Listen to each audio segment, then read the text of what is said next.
It was a warm evening on September 10th, 2025, at Utah Valley University. Hundreds of students, guests, and political enthusiasts filled the campus auditorium.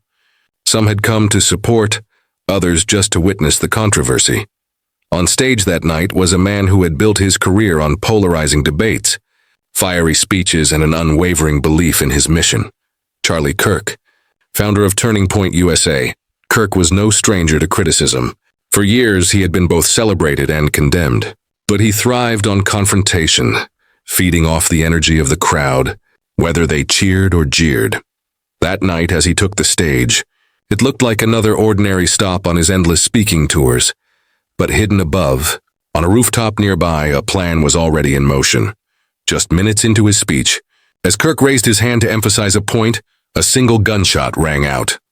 At first, the audience froze. Some thought it was part of the sound system. Others thought it was a prank.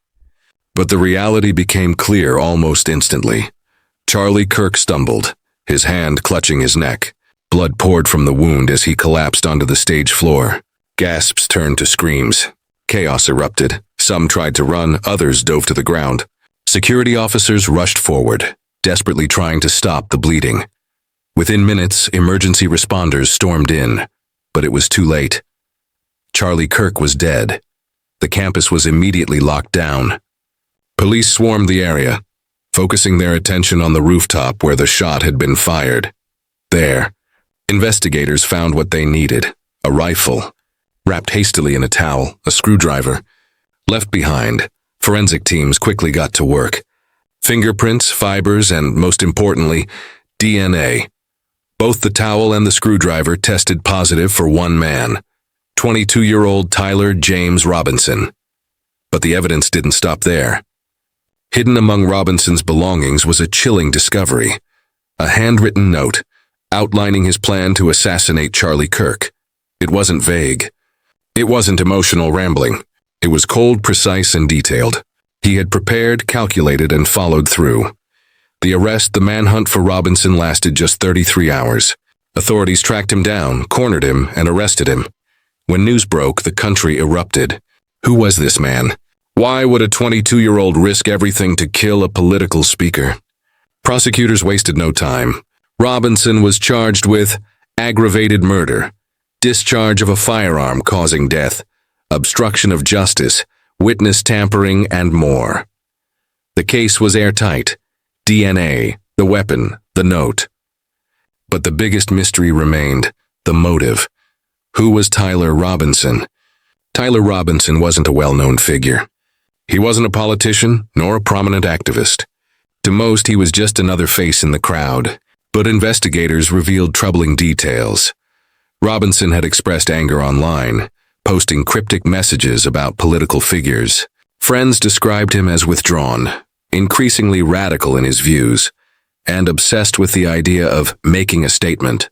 The note he left behind painted a picture of a young man consumed by rage. But was it ideological? Was it personal? Or was it the work of a deeply unstable mind? Charlie Kirk's death sent shockwaves across the country. To his supporters, it was a political assassination, a targeted attack meant to silence a voice they believed stood for freedom. To his critics, it was a shocking reminder of how dangerous political hatred could become. News outlets across the world carried the story. Vigils were held, flowers placed outside Turning Point USA headquarters, and debates erupted about free speech, security at public events, and the growing wave of political violence in America. After Charlie Kirk's murder, U.S. social media exploded with speculation. Some users insisted it was the act of a lone extremist, but a growing wave of posts pointed fingers at powerful foreign interests. Israel was one of the most repeated names in these discussions, with thousands of threads and videos claiming that Kirk had rejected money to promote a pro-Israel narrative and was silenced for it. Others argued the plot went deeper, involving intelligence agencies, political rivals, or hidden donors. Prosecutors in Utah made one thing clear: they would seek the death penalty. Robinson, now facing the weight of both state and federal charges, sat behind bars as the trial loomed. His defense team began preparing, but the mountain of evidence against him seemed overwhelming. FBI Director Patel publicly confirmed that the DNA match was irrefutable. The note was authentic, and the timeline proved deliberate planning. The case, though tragic, appeared to be one of the most clear-cut political assassinations in modern U.S. history. And yet, one question lingers. Why? Why would a young man with his whole life ahead of him choose to end another man's life, and in doing so destroy his own? Some say Robinson wanted attention. Others believe he was motivated purely by hate. Still others suggest deeper mental health struggles. But without a full confession, the truth may never be known. On that September evening, a single gunshot ended the life of Charlie Kirk, a man loved by some, loathed by others, but undeniably influential. His death wasn't just the end of one man's journey. It became a symbol of the dangerous extremes of political division in America. And as the trial of his killer approaches, the nation is left with a haunting reminder.